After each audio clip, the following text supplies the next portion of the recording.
Hello traders, I hope आप काफी बढ़िया स्टॉक बाय कर रहे होगे। आप जानते हैं कि मार्केट काफी डिप मार चुका है, तो हमारे सारे स्टॉक डिप मार चुके हैं। आपका पोर्टफोलियो अच्छा करने के लिए मैं स्टॉक लेके आया हूँ। वेदांता काफी बढ़िया स्टॉक, काफी डिप मार चुका है। कमबैक मिला है। कैसे कमबैक मिला है, हम सपोर्ट रेजिस्टेंस लगाएंगे, उसके बाद हम टारगेट निकालेंगे अपसाइड के लिए।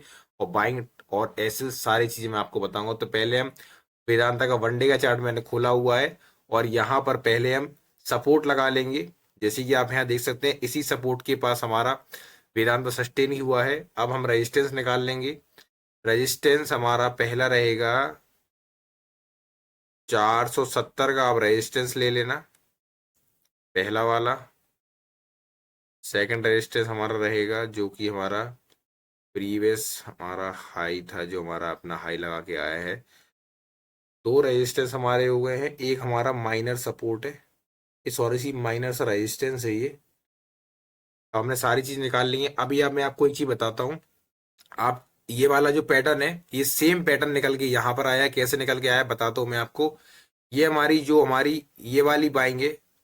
इससे क्या पता पड़ता है कि अगर हमारा वेदांता में कोई कोई अदर कोई भी स्टॉक में करेक्शन आता है, कैसे आता है।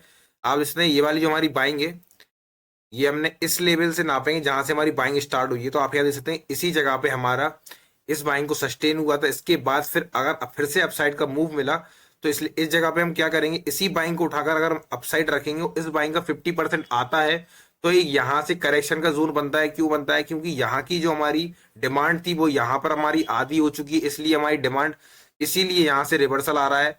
अब ये मैं सेलिंग का बताता हूँ आपको। सेम सिचुएशन हमारी सेलिंग में है। इस पूरी सेलिंग को मेजर करेंगे जो कि हमारी पहले की है, और सेम सेलिंग को अगर हम यहाँ रखेंगे, तो आप यहाँ देख सकते हैं कि इसी जगह पे हमारी सेलिंग सस्टेन हुई है। और इसी सेलिंग को उठा के जब हमारी सेलिंग कंटिन्यू हुई है अपसाइड जाके फिर से, तो आप यहाँ देख सकते हैं इसका फिर से 50% का जोन ही आया है। जैसे हमारी अपसाइड चीज हुई है, सेम हमारी डाउन साइड हुई है, इसीलिए हमारी करेक्शन आया है यहाँ पर। अब मैं आपको पहली चीज टारगेट बता देता हूँ, क्या टारगेट रहेंगे हमारे। ट्रेड हम इसमें हम बाइंग करेंगे जैसे ही हमारा ये रेजिस्टेंस ब्रेक होता है, जो कि हमारा 442 का है। 442 पे हमारी बाइंग होगी। ऐसे टारगेट रख लेना आप यहाँ पे 475 का। और एसएल रहेगा हमारा, एसएल रखना आप यहाँ पे 430 के नीचे का आप एसएल रखना है। जो हमारी डोजी है उसके नीचे का आप एसएल रख लेना आराम से।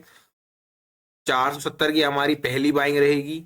नेक्स्ट टारगेट आप यहाँ पे 526 का भी रख सकते हैं। अब मैं आपको एक चीज बताता हूँ कि अगर आप इसी जैसे कि मैंने टारगेट निकाले हैं अभी, और जहां से करेक्शन आया है, अगर आपको उस हिसाब से निकालना है, तो आप आराम से इसी बाइंग को उठा के सबसे पहले इस बाइंग को आप इस लेवल पे रखना। आप यहाँ देख सकते हैं कि यहीं पे हमारा रेजिस्टेंस निकल के आ रहा है, और यही हमारा 50% का जोन निकल के आ रहा है।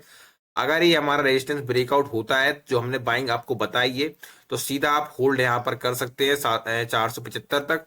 और 475 के बाद जहां से कोई भी करेक्शन आएगा, जैसे कि यहाँ से 475 से डाउन आया, फिर आप एक अपसाइड का मूव दिया, तो आप इसी बाइंग को यूज करके वहां रख सकते हैं, जैसे कि हमने यहाँ पर रखा था।